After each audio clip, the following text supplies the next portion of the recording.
So I found this video on Twitter the other day. It is of an attempted stabbing of a couple of police officers, and we're going to take a look at it. I don't want to talk too much about it before we watch it, but I guess the story behind it is that this dude called the police hoping they would show up so that he could ambush them, and he got his wish. So with that said, let's go ahead and take a look at what happens here.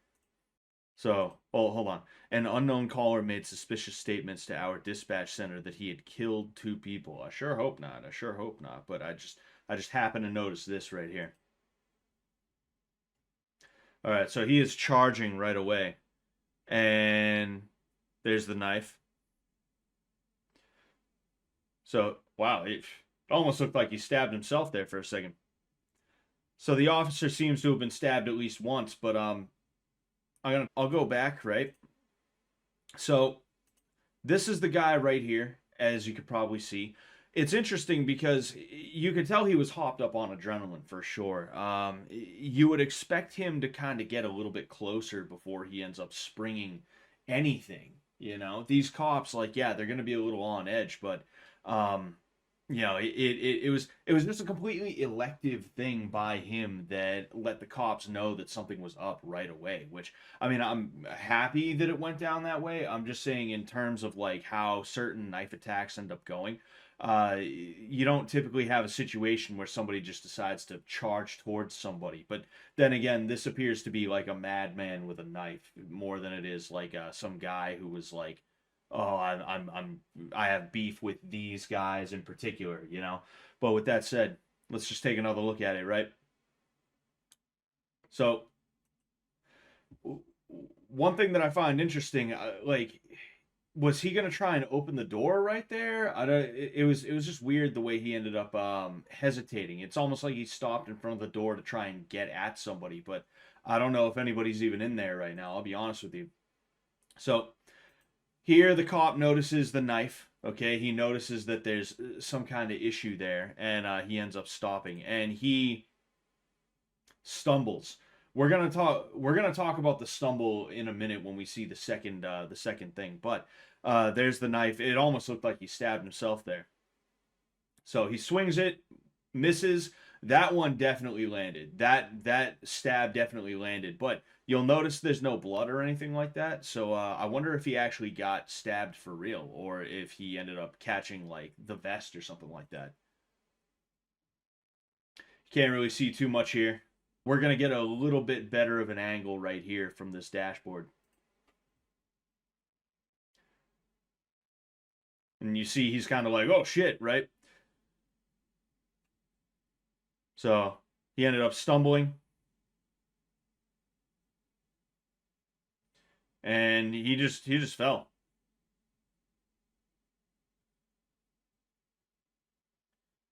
So it doesn't appear as though anyone shot anybody. I don't think anyone got shot. I think this dude just fucking fell over. We're gonna take another look at it, but I just want to see.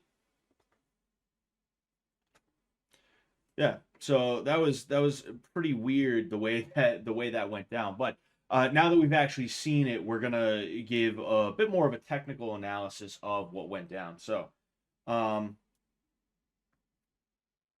obviously the cop is running towards this dude because he feels protective of anybody that might be in that cruiser. I don't know if he knows that cruiser is unmanned or not. I have no clue what's going through this guy's head right now. But he sees a guy running with what seems to be bad intentions towards police property. And he's like, oh shit, I better put a stop to that. I better put a stop to that. And then bang, he notices the knife and he starts running away. Now, when I shared this on Twitter, okay, we're going to go back a little bit, but when I shared this on Twitter, people said he made a bad mistake by running away like that and then stumbling. I don't think so, because if you don't have to fight somebody with a knife, then you shouldn't. And if he could have taken a few steps back and this guy wouldn't have chased him, then all right, that would have been the right move. But it's just like in that video that I did with the Ukrainian and the Russian soldier who got into that deadly knife fight. You really don't know what the right answer is until after. And if you're alive, then all right, congratulations, you made the right choices. But if you're dead, well then, sorry, you didn't quite make the right choices. This could have been the right choice. Turning around, running away could have been the right choice if Sweater guy over here didn't bother to chase him down, but unfortunately he did. So now there's a lot of people who, in hindsight, are trying to say like, "Oh, that was a bad idea. That could have cost him his life." And it's like, well, yeah, it could have, but it also didn't have to, if we're being honest here. So he ends up. It looked like there was a slash from the POV footage, and I think that was the slash, and I don't think it actually landed. We're gonna go ahead. Yep, there's a stab, and like I said, we don't know if that actually worked for him. We don't know if it actually worked. Like I said, no blood on the knife, no blood that was visible. When these guys end up talking to each other, Officer Porky over here asks like, "You good?" or something like that, and he isn't like, "Yeah, I got stabbed." So it's pretty crazy to see that this guy got off pretty damn lucky. I'm gonna let this all play out, right? So, okay, I'm gonna go back just a little bit further, and we're gonna go ahead now.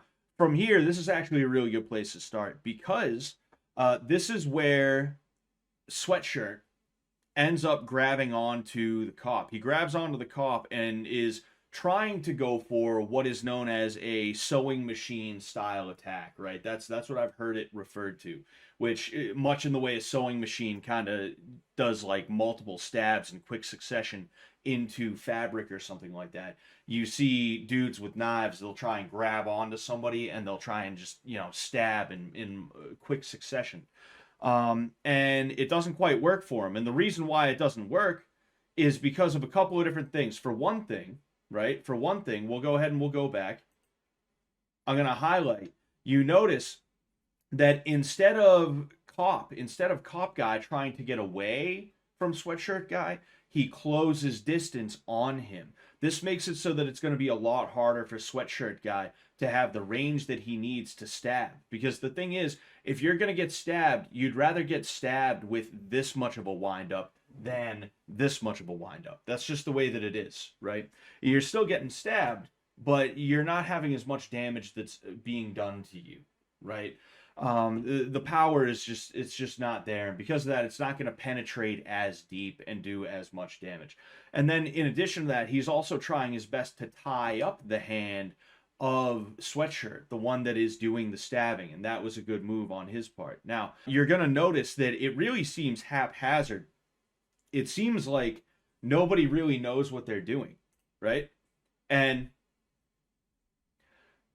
that's because, yeah, nobody knew what they were doing. I mean, let's look at it again, right? So again, sewing machine attack, and immediately Cop starts working on trying to close distance, get control of the knife. Good on him. That was a good move. And then everybody is just spazzing, right?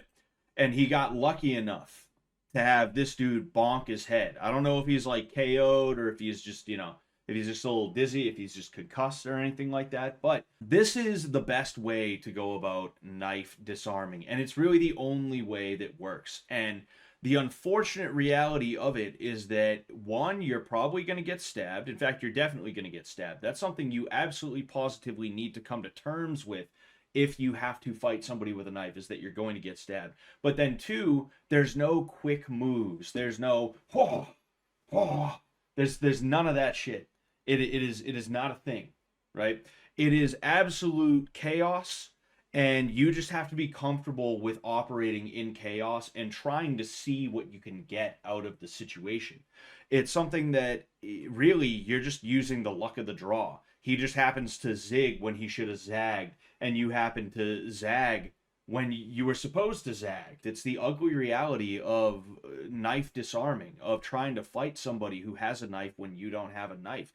It's messy, and there is no exact science to it. There's some key concepts, some key rules that if you follow, you might be a little bit better off, but you're not going to be completely okay. Like I said, you're always going to get stabbed. You're always going to get cut in a situation like that. That's just the way that it is. And the only reason why, as far as we know, Cop over here did not die or genuinely get stabbed, as in like the knife penetrated his body, is probably because of all of the gear that he has on. So the reality is he got stabbed. It's just that it didn't actually enter into his body because he's a cop, because he has to carry around all that stuff on his torso, right? He got lucky in that way. You can't rely on anything. You got nothing and you got to try and make something. And a lot of knife guys don't want to admit that point. It's messy. I said it a few times. It's messy. That just is what it is. And I like what happened here because, for one thing, the good guy didn't get hurt, the bad guy got apprehended. And it's a great example of what a good and real knife disarm actually looks like. It's using whatever you have, creating mishaps, taking opportunities where they are presented, and just trying your best to recover something from this absolutely positively sloppy mess of a series. But anyway, I hope you enjoyed this video. If you did, leave a like and also sub for more. I have a bunch more videos like this coming out in the future. I also have a Patreon. It's $5 a month for exclusive content as well as early access to videos just like this. Other than that, thank you very much for watching, and until next time, good luck out there.